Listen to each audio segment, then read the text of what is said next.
In this video, we're going to learn about different types of save as types. Okay, so we just go to, when you're done with your Excel sheet, you just go to File, then you can save or go to Save As, and then you can save wherever you want to save it as. Now, the save type, the default save type is .xlsx. Now, it has been the extension for Excel for quite a few years now, and before this it was .xls. Here we go, .xls. This was for the version 97 to 2003 of Excel.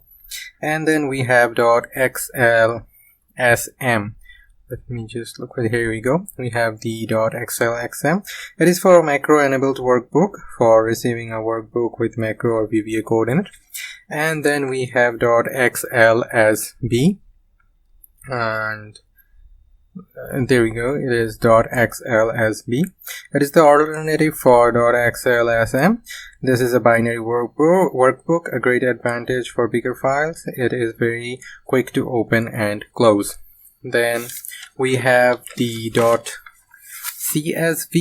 There we go, we have the .csv, and it is for importing or exporting data from another system to Excel. And then we have the .txt, which is the text file, and it is similar to .csv. As we all know, you can do a lot of things with the text. And then we have the PDF as well, .pdf. It is for converting a workbook into PDFs. But when we convert it into a PDF, that would mean that it would be non-editable, and no formulas will be saved. You will only have the values as text in a simple PDF. And there are also a lot of other versions there. So the ones I just mentioned are the popular ones. So that was it for this video. I hope you got to learn something new. Thank you very much for watching.